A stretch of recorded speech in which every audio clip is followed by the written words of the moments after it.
आदाब। कैसे आप सब लोग? जो हम लोग बहुत तरक्की के नाम पे बहुत तेज़ी से जा रहे हैं, उसका कितना नुकसान है हम सोच भी नहीं सकते। वो कहावत है ना कि अगला गिरा पिछला होशियार। तो यूरोप का मुल्क है फिनलैंड। फिनलैंड वो लोग इंटरनेट, ऑनलाइन एजुकेशन, ये सब में बहुत आगे निकल गए।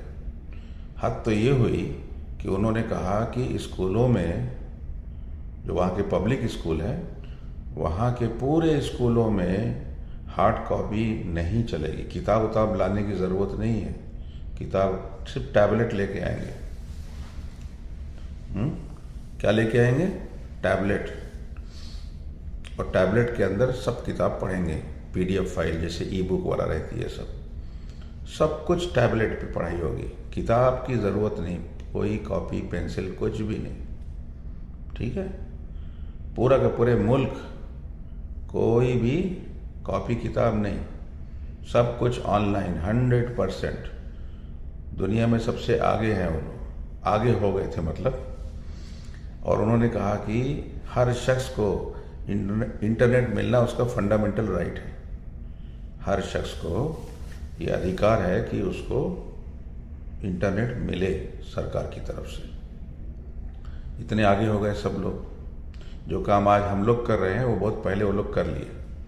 10-12 साल के बाद उनको एहसास हुआ, जब रिसर्च वगैरह हुई, कि वो जो 10-12 साल में जो बच्चे पढ़े हैं ऑनलाइन पूरा, और उनका सब सत्यानाश हो गया। उनकी सेहत हर लिहाज से सत्यानाश।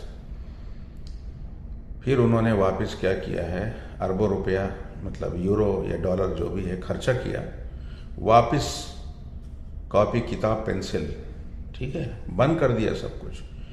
टैबलेट वगैरह की कोई ज़रूरत नहीं, कुछ भी ऑनलाइन की ज़रूरत नहीं। जो पुराना सिस्टम था वही चलेगा। और जो नई नस्ल, क्या नाम है, 10-12 साल तक वो चलाए, वो नस्ल पूरी बेकार हो गई ऑनलाइन वाली। तो अब जो दोबारा फिर से वही पुराना सिस्टम जब लेके आए हैं, तो प्राइमरी स्कूल के बच्चों को क्या दे रहे हैं? एक सब्जेक्ट दे दिया उसमें एडवेंचर के नाम से, यानी लकड़ी काटो, ज़मीन खोदो, सब काम करवा रहे हैं उनसे। जो रियल लाइफ में, जो दुनिया में जो काम होता है ना, सब काम करवा रहे हैं। ठीक है? क्योंकि इससे पहले की जो नस्ल थी 10-12 साल जो ऑनलाइन पढ़ाई करी थी, सब सत्यानाश हो गया उन लोग का। तो अब आप समझ जाइए, अगला गिरा पिछला होशियार। वो जो ऑनलाइन की नस्ल है वो रिश्ते को संभाल नहीं सकती।